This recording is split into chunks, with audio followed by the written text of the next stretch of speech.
Allez, bonsoir à toutes et bonsoir à tous. Et merci de nous avoir pratiqué sur l'Aventure TV. Nous sommes à la 22e journée de la Liga. C'est FC Barcelone qui recevait cette équipe de Deportivo Alavés. C'est Barça qui l'a remporté par 1-0. Le match compliqué, le match franchement match piège, un match véritablement piège. On a failli assister le même scénario du match d'hier, le match de Real. Franchement, on a vu que ces équipes, ces petites équipes qui viennent avec intention, avec beaucoup d'agressivité, beaucoup d'intensité, mais surtout d'agresser le porteur de balle et faire des petites fautes, des fautes qui ne sont pas suffisantes pour être sifflées. C'est ce qu'on a assisté aujourd'hui parce qu'ils viennent avec cette intention, avec le système de jeu, avec beaucoup de défensivité, parce que là, ces équipes essayent de consolider et fortifier leur défense, mais surtout se regrouper derrière avec un bloc très très bas et resserré, et pour former un bloc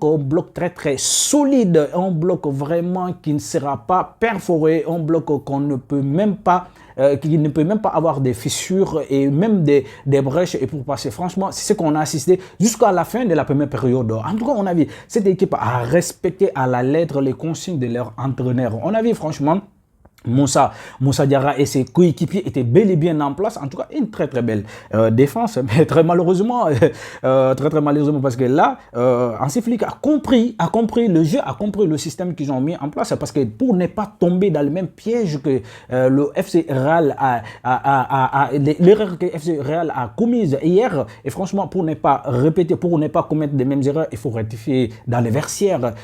C'est-à-dire qu'il faut ne pas tomber dans les pièges, franchement, parce qu'ils viennent avec beaucoup d'agressivité, avec beaucoup d'intensité. Est-ce qu'on doit les suivre leur rythme? Est-ce qu'on doit suivre leur rythme? Non, non.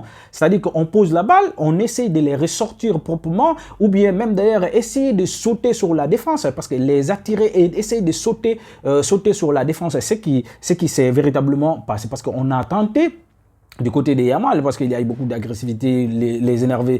Parce que l'objectif, c'est quoi? L'objectif, c'est de s'acharner sur les porteurs des balles, mais surtout, on cible des joueurs qui sont plus percutants, des joueurs qui sont plus en forme dans une grande équipe, tels que Yamal, tels que Robert Lewandowski, tels que Pedri, tels que Rafinha. On a vu que parce que ce sont des véritables organisateurs de jeu et franchement c'est des tueurs encore, mais une fois qu'on mette des agressions, on met beaucoup d'agressivité sur ces joueurs là et franchement on va les diminuer. C'est ce qui s'est passé, hein? C'est ce qui s'est passé à la première période, mais à la deuxième période en tout cas Hansi Flick a été très très clair, ce qui a manqué hier au Real, parce que là l'entraîneur Ancelotti franchement il a manqué ces discours-là, de dire ne pas suivre le rythme, c'est-à-dire que poser les balles et franchement essayer vraiment de contourner, essayer de faire les exploits individuels, parce que là on a besoin de ça, parce que Barça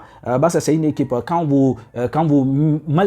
même si vous resserrez les rangs, parce que c'est des joueurs qui ont l'habitude de jouer avec de petits trous, avec des espaces très très réduits, contrairement au Real qui a besoin franchement des attaques placées, qui a besoin franchement des espaces et pour élargir le jeu. Barça a besoin des petits espaces et pour pénétrer, vous voyez.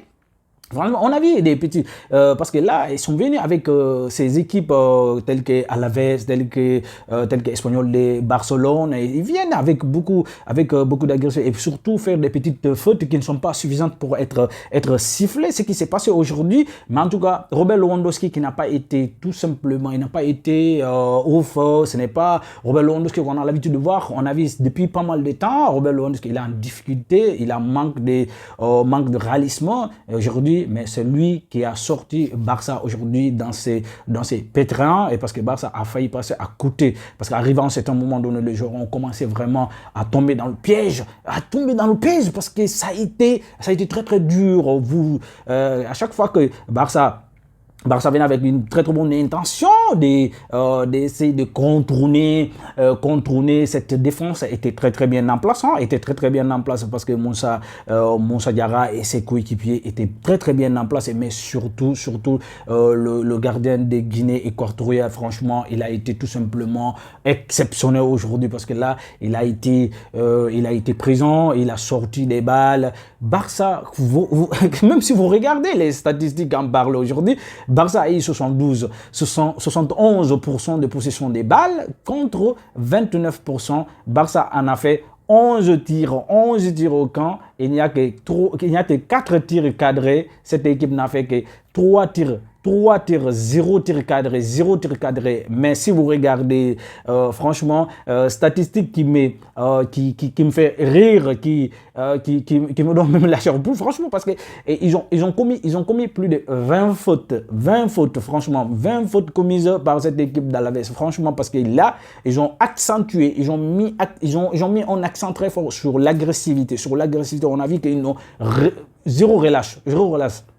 Franchement, Kike Garcia qui n'a pas eu quasiment d'occasion parce que ses coéquipiers étaient complètement détachés de lui. Ils étaient complètement détachés de lui. Lui seul qui était là avec son gabarit, avec voilà sa taille et tout, et voilà, essayer de déstabiliser. Mais Hansi Flick a compris. Juste à la deuxième période, il a fait des changements rapides. Il a changé le milieu de terrain parce que Casado, il faut reconnaître que Casado, c'est un joueur vraiment, oui, parfois il est bon, parfois ses conduites de balles sont tellement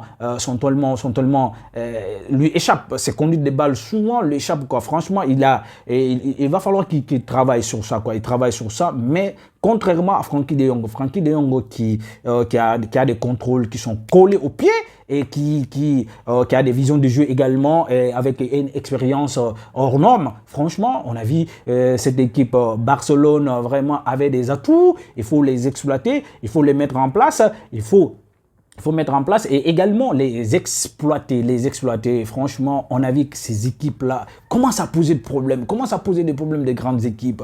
Énormément de hors-jeu, 11 hors-jeu enregistrés de la part de cette équipe d'Alaves, parce que là, ils voulaient jouer le jeu d'hier. Franchement, c'est que cette équipe espagnole de Barcelone a fait contre Real, c'est-à-dire que jouer le contre, mais ça n'a pas réussi aujourd'hui, parce que pour faire cela, également, il faut avoir des atouts, il faut avoir des joueurs, franchement, qui peuvent répondre à ces genres de systèmes. Mais malheureusement pour eux, ils ont trouvé cette équipe de FC Barcelone. Ils n'ont fait 0 tir cadré. Franchement, parmi les 3 tirs, 0 tir cadré, absolument rien. Chesney n'a pas été véritablement en danger. Aujourd'hui, il a été très tranquille dans sa case. Et franchement, ça a été un match de ouf, un match de piège, un match très compliqué, un match très difficile pour FC Barcelone. Mais finalement, voilà, c'est Barça qui l'a remporté. Et Barça aujourd'hui qui a créé qui a réduit quelques écarts entre et FC Real Madrid, parce que tout simplement il reste maintenant